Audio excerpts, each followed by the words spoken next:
सोमवती अमावस्या की कथा। अखंड सौभाग्य का आशीर्वाद। सोमवती अमावस्या के दिन विशेष रूप से भगवान शिव की पूजा और व्रत का महत्व है।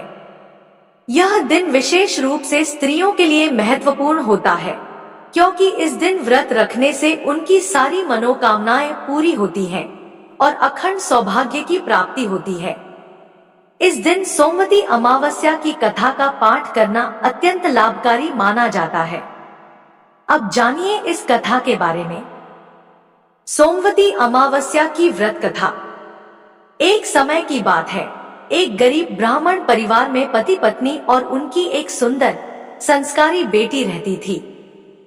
वह कन्या धीरे धीरे युवावस्था की ओर बढ़ने लगी और उसके रूप, गुण और संस्कारों में वृद्धि हो रही थी, लेकिन गरीब होने के कारण उसका विवाह नहीं हो पा रहा था। एक दिन उस ब्राह्मण के घर एक साधु महाराज आए। साधु महाराज कन्या के सेवा भाव से बहुत प्रसन्न हुए और उन्होंने कन्या को लंबी उम्र का आशीर्वाद देते हुए कहा कि उसकी हथेली में विवाह योग्य रेखा नहीं है, जिससे उसका विवाह मुश्किल लग रहा है।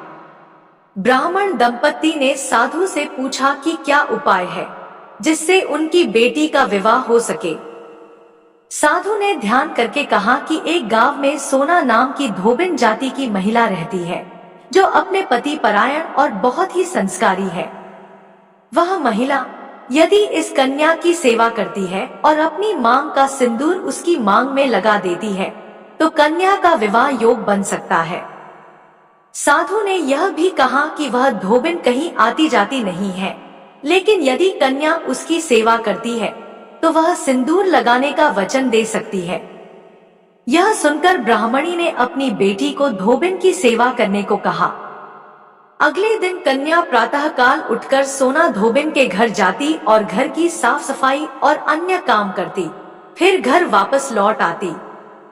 कई दिनों बाद सोना धोबिन अपनी बहू से पूछती है, तुम सुबह उठकर सारे काम कैसे खत्म कर लेती हो?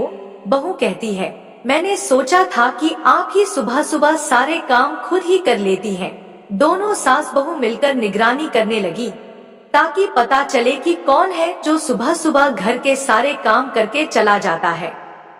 कुछ दिनों बाद सोना धोबिन ने देखा कि एक कन्या अंधेरे में घर में आती है और सारे काम करके चली जाती है। उसने कन्या के पैरों में गिरकर पूछा, तुम कौन हो और इस तरह चुपके से मेरे घर की सेवा क्यों करती हो? कन्या ने साधु महाराज के द्वारा कही गई सारी बातें बताई। सोना धोबिन, जो कि पति परायण और तेजस्वी थी, ने तय किया कि वह कन्या की मदद करेगी। सोना धोबिन का पति कुछ अस्वस्थ था। उसने अपनी बहू से कहा कि वह घर पर ही रहे। जैसे ही सोना धोबिन ने अपनी मांग का सिंदूर उस कन्या की मांग में लगाया, वैसे ही कन्या के हाथों से उसके पति की मृत्यु हो गई। यह देखकर धोबिन को दुख हुआ, लेकिन वह यह सोचकर घर से निराजल ही निकली कि रास्ते में कहीं पीपल का पेड़ मिलेगा तो वह उसे परिक्रमा करके जल ग्रहण करेगी। वह दिन सोमवती अमावस्या का था।